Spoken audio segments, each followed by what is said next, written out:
Okay, so it's time for round five. This is a 7 round tournament. So, this game is. I know that we've been looking at the other games, and in those games we dodged a couple bullets. Uh, this game, I would say, is probably the largest bullet that I have dodged in recent memory.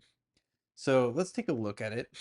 Um, I had black again. I had five blacks in or no, not five, four blacks in the tournament. So four blacks, three whites. Something that I noticed is I had a much more difficult time. This is a common thing, but I had much more difficult time with black pieces than white. Um, it just felt like the D4 repertoire has been working very well for me, and uh, the Caro-Kann has also been working relatively well, but it's been working very well at making draws. So I'll have to like look into that, see what I can do. Um, but anyway, let's take a look at the rest of this of this game.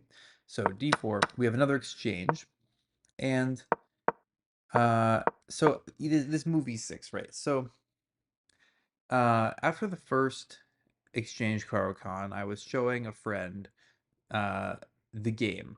And as I showed him the game, when I played the move Knight f6, he said, "Oh, Knight f6. That's yeah, that's like the main move." You know what else is really popular these days is e6, with the idea of going bishop d6, knight e7, and then going like knight g6 and like playing eventually e5. And I was like, "Oh, that's an interesting thing." I didn't look at it at all.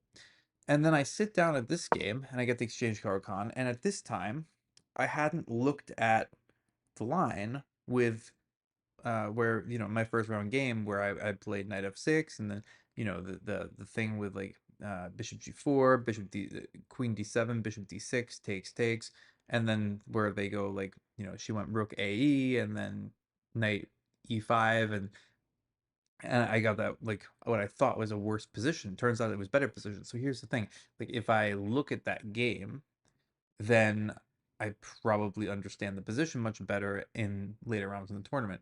So I might have to reevaluate how this works, where I if I use the machine, don't use the machine, whatever. Um, it seems like people are more interested in the analysis where I haven't seen the machine. But I think for the opening and for the first couple moves out of the opening, I'm going to need to make an exception because I need to understand like it within the tournament uh what I should be doing differently if I get the same thing later on. So anyway, I didn't do that in this tournament, and because of that, here I wasn't. I didn't understand what I had done wrong in that game. It turns out the answer is because I didn't do anything wrong, and the position is fine. Um, but yeah, e6, and after bishop f4, bishop d6, takes, knight f3. I played knight ge7 because that's the idea of this opening that I have just heard about the night before. Um, Castles, knight g6.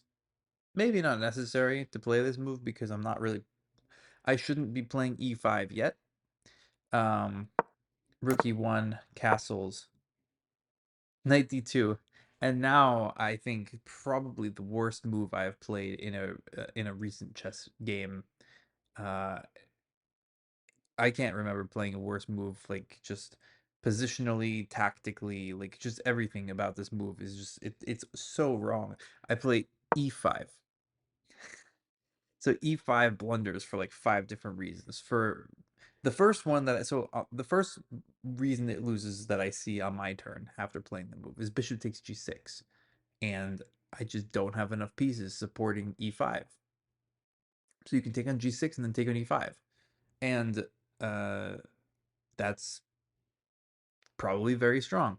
Now, if my opponent instead plays d takes e5, and I'm like, oh, did I get away with something? Like, did he miss that? The answer is no, because this is equally strong. Because after I take, right, I have to take with one of the knights. He takes, so I have to take with the other knight. So this would transpose whichever knight I took with, and now bishop takes h7. He says check as he takes this pawn. Um, so yeah, Raman Fars Nafar. Strong opponent. Uh, Bishop takes h7. I have to take this thing. Queen h5, and I'm just now down a pawn. Like let's just take a moment. Well, first I'll trade the queens because that's what I don't play bishop e6 because that's sort of forced. I think if I'm trying to hold. Let's just take in the position at this moment. I'm down a pawn. Pawn on h7 is not there. I have a d pawn that's isolated and on this open, semi-open d file that rooks can attack it with. I have a very bad bishop against a very good knight that's going to be on d4. The position should be winning. Simply put, this is a winning position for white. There's too many factors. I'm down a pawn position. It's a pawn and compensation for white. So now it's just about putting up enough resistance that it's not easy, where I have to resign in like 5 moves, which is not an easy task. Knight f3, rook d8, knight d4, rook d6. I'm trying to get some counterplay. I'm defending the bishop on the most active square I have available, and now the rook can go to b6 and put some pressure on those pawns, the pawn over there. And if I can provoke b4, then I'll have rook c8, and maybe I'll get some pressure. Maybe I'll be able to get a5, get some counterplay over there. And it's not hopeless, but it's like just hopeless enough that I really don't have hope. But I have enough that I don't resign, so that's the sort of thing to keep in mind. So I play rook b6 here. If you take on e6, I'm just going to take with the pawn. Rook takes, and then I'll take on b2. So that's my line here. Rook e2, rook e8. Rook e8 I felt was a very tricky move. I felt like it was a very resilient move. The idea of it is that if rook takes d5, I have this nice shot, rook takes b2. I was very happy about this move. And the idea is if you take on b2, then I'll take on d5 defending b7. So that's good. And if you take or if you play rook back, then I've just traded my very bad d pawn for your very good b pawn, and now I should have enough compensation to draw. My bishop is now actually very good on e6. So that was one tactic here. And the other tactic that I had in the position was on, well, I guess it's not really a tactic, but on f4 I have the move king f8. And because it looks like f4 just wins the it looks like f4 just sort of wins. But I do have king f8, and on f5 I play bishop d7, and I'm at least surviving. Whereas, if I don't play rook e8, then I'm just losing a pawn by force. It's just gonna be bad. So rook e8 I felt was very resilient. f4, king f8. Rook h5, I did miss this move, but I play the only move that doesn't lose immediately, which is g6. Very forcing moves being played. And now g4. Now I need to get out of the the pin, otherwise f4, f5 will win the bishop. So king f8, h3. H3 is probably not the most I don't know. Accurate is not really the word I'm looking for. It's not the most uh mm, it's not the most testing. It's not the I don't know what word I'm looking for. It's not the move that's like trying to force the action. It's sort of just like I'm just gonna play h3 and sit on my very good position and win, which is very fair because that's I mean it's yeah you're playing a good move that doesn't change the dynamic of the position. And the dynamic of the position is that white is borderline winning. Probably white is winning. So h3 I think is a good move, even though like f5 is sort of the move where it's like I'm trying to like end the game. I'm just trying to like push all my stuff and win. Um, I just played bishop d7, king f2, and now I play rook d6, king g3, a5, b5. Maybe in this position I should play g5. I'm not totally sure. The idea of g5, of course, is to stop the king from entering the position. If the king gets to e5, the game is over. It's just too much. So but b5, king f4, here I'm sort of regretting not playing g5 because he's just coming in. I take. Knight takes, which I think is interesting. I think pawn takes might be more accurate because on the next turn, you're just going to play king e5. I was hoping that on pawn takes, I'd be able to play rook h6 and maybe get some play over there. Maybe b5, some b5, b4, something like that. But on knight takes, I'm able to get a rook endgame, which I'm not by any means saying is holding, but I am saying that it's a rook endgame, which means I have some chances. Um, I now play a very nice move d4, and my opponent is not in serious time pressure, but he's thinking a lot on each move. He's thinking for like 6, 7 minutes on each move, and he only has like 20 something. So at the rate he's going to flag. This is move 33. Um, d4 also, um, you, it comes with this idea where you have to sort of you have to calculate a little bit. It's not terrible line to calculate. I saw that it doesn't work when I played d4, but there's nothing better than to play d4 even if the line doesn't work because king e5 is coming. So d4, the line that he should play, I think, is rook d2. And the reason it's scary to play rook d2 is because if I play d takes c3, if you take my rook, I play c takes b2, you play rook d1, and then if I play a4, if you play rook b1 in that position, you lose. Your tempo too slow. I play a3, b4, b3. If you take it a2, I'll just show the line on the board. Not that move. So here, if I take, you take, I take, rook d1 only move, and now after a4 you need to start with the king. If you waste a tempo with the move rook b1, now I play a3, and black actually I think is winning because king e3, b4, king here. I'm gonna go there and I'm gonna win, and if you take it, a2 wins. So this is sort of like it's a little scary if you're in like time pressure trying to calculate. It doesn't work though because on a4 you don't waste tempo with rook b1. You just start with the king immediately. It doesn't matter where you go. I'll play b4. You'll go with the king. If I play b3, then there's a3, so I have to start with a3, and now you're in time to stop my pawns, and I am completely lost now.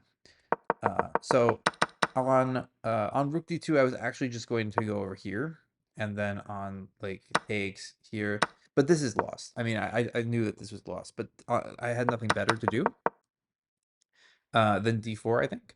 So I play it anyway, and my opponent got, I guess, like scared or something. He maybe saw a ghost in that line while trying to calculate it. He was using a lot of time. Um, so takes. And now, after takes, it's I think I have serious chances to hold the draw. Um, because now it's just okay, it's just this H pawn. And yes, your king is much more active, your F pawn is advanced, there's some mating threats potentially on the back rank, but I have a rook in game where I'm one pawn down. You know, like that's the best I could have hoped for from how terrible the opening was. After king g5, I play king g7. f6 check looks like a good move, but and it might be a good move. But what happens is, you know, now if I ever get this check, then I'll be able to attack the pawn. I feel like here the move rook e5 should be played. I think rook e5 is a more accurate move than the move played in the game king f5. Originally, so king f5, the idea is to meet rook d5 with rook e5. That's the idea of it. But what it doesn't do is it doesn't attack my pawns on the queen side, and it also loses control over the h4 square. So I drop rook h4 on the board. Now he has 3 moves to make. He's in some time pressure at this point. He throws rook e7 down here. And I actually have a lot of time at this point. So I have been playing relatively fast because all of my moves have been basically forced, or like they're the only moves that don't immediately lose. So I've been playing pretty fast. I have probably like a 40-minute time advantage. He's down to like 10 or something minutes, maybe even less, and I have like an hour. So it's like uh it's pretty big. So I spend some time here and try to figure it out. Um I realized that I really don't have anything to do other than either check on h5 or king g8. King g8, I thought just rook e8, king back, rook f8, and I couldn't figure out a way to make it make sense to do that. Like there may be a reason that I want his rook on f8 instead of e7, so that when I give like a check, like he can't. I don't know. I couldn't quite figure out why I would want that. So in the end, it's just the rook h5 check is the only move that makes any sense. He goes to g4, which means that on king g6, he's able to play rook takes f7. And he's 2 pawns up, but I'm attacking his rook. And in this position, I looked at a few things. There's rook takes h3, which is very tempting, but I don't think works. Rook h3, I think he can just play like rook away, like rook b7. If he plays rook b7, now my rook is hit, my pawn is hit, and he is able to play. Let's just put this on the board for a second. Takes, takes, or rook b7. Uh, Now my rook is attacked, and I can't play rook h2 attacking the pawn, and I can't defend my pawn. So this position could be really bad for me. I would not be surprised. Do I have this move? No, because of f7. So maybe I do have the move actually. If f7, I might have like rook g5 sort of shit. Um, it's possible. It's possible that this is something. I think probably it's unlikely. I mean, I think maybe here, here, here. Uh, yeah, I can't do this because if I take this now, I'm just losing king pawn game. It's not even close. So, um, so that doesn't work. Rook h3, I think, just loses to rook b7. So in this position, I have to find something better, and I find something. I find rook g5 check. Um, Obviously, you need to maintain contact with the rook with the king. Otherwise, I'll play king takes f7 and win. Um, so you either need to go to h4 or f4. In the game, he goes to h4, which leads to an immediate repetition. And I hold the draw, which is kind of incredible, given the position. Uh, if he goes to f4, which I was really expecting, um, my main line went rook g2, which loses immediately. Rook g2, there's rook g7, and I immediately would have to resign. Um, I'm hoping that if this position occurred, and he actually did play king f4, I would have seen that and played rook f5, and after king e4, which is the way that white could try to play for a win, I can do the same thing through f2. I think move by move, I would have found that, but it is a little bit scary that my main line went rook g2. And maybe I was just saved by the fact that he decided not to try to press this position. It doesn't really make sense why he wouldn't press the position. If rook a7, then there's a4 and f7, just king can come back. I'm gonna take one of these things. Um, and then I'm gonna win this thing. His king's too far away, and then the rook in game, or the pawn in game, even with the h pawn. He's up 2 pawns, but they don't matter. You know, that's sort of what you have to realize about this position. The pawns don't matter. It looks like they should, but they just don't.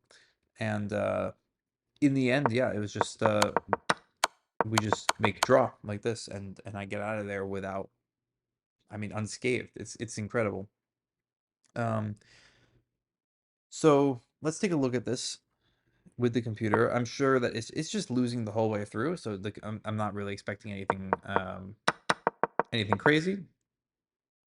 Yeah, this e6 move is popular these days. On bishop f4, let's see what they're playing. Bishop d6 is right. Takes.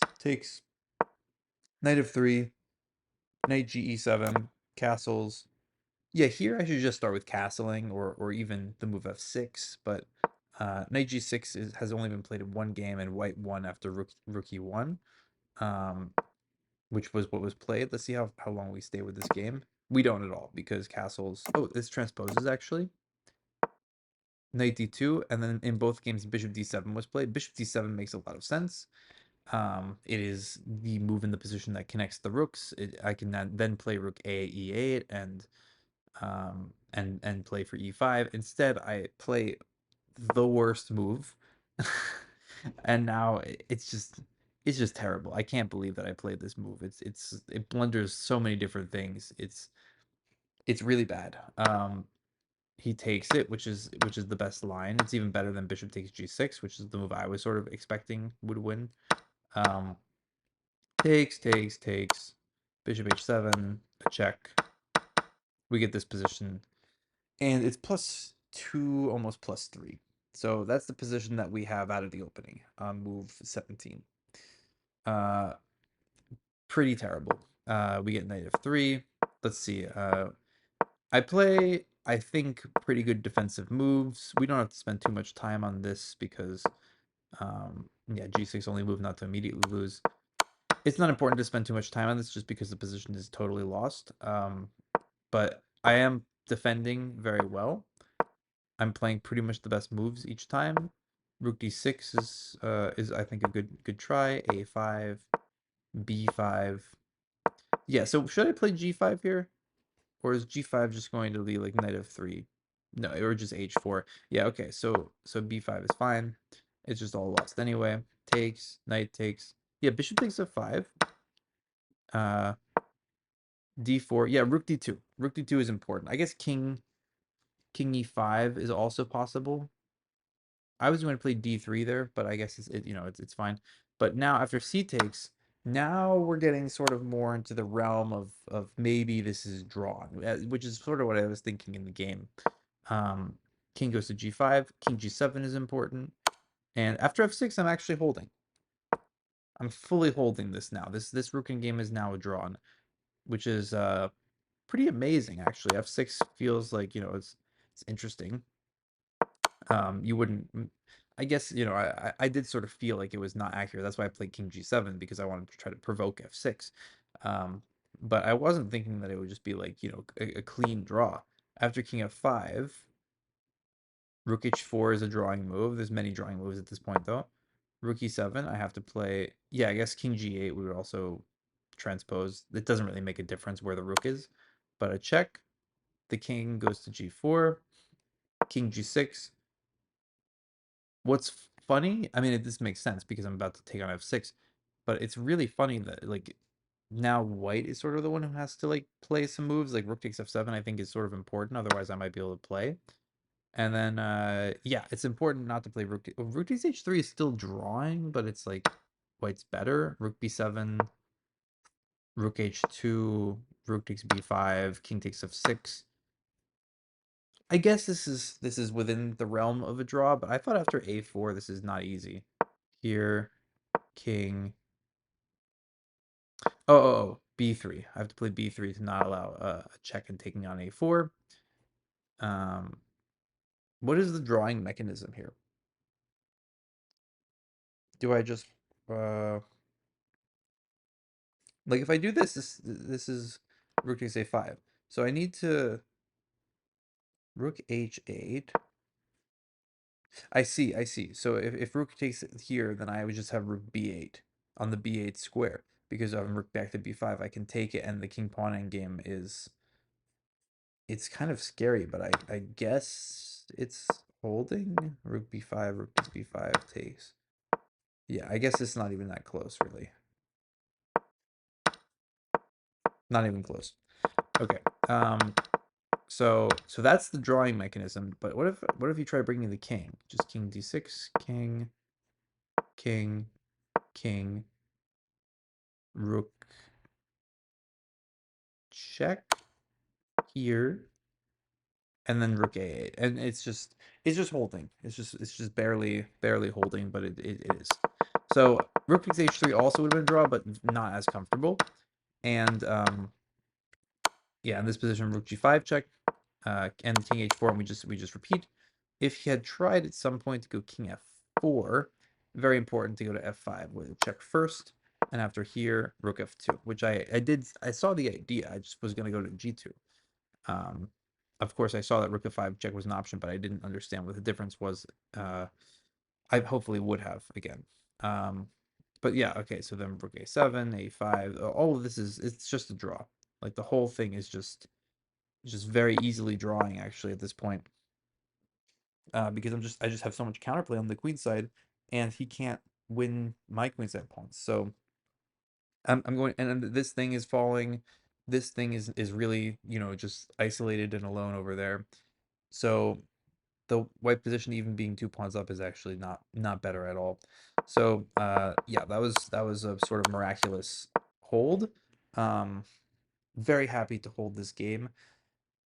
sort of funny, we now have 4 out of 5 games drawn, so we're still +1 with 1 win and 4 draws. Um, a lot of those draws have been against lower rated. Well, 2 of the draws were against lower rated opponents. 2 of them were about uh, opponents similar to my rating, and the win was against a lower rated opponent. So even though we're +1, I think at this point we're down rating. We've 1 day to go, 2 more games, and we're gonna try to get to redeem, uh, not lose a bunch of rating because the past 2 tournaments have been very bad for the rating. And the goal, step one, is to break 2,000. So if we can just get back up, I was 9 points away, I think, at some point when I was at World Open to breaking 2,000. And if we could just get back there, that would be the first step towards Master of Strength. So, yeah, hope you enjoyed watching this swindle. I would classify this game as a swindle. And I will see you in the next video. Thanks for watching.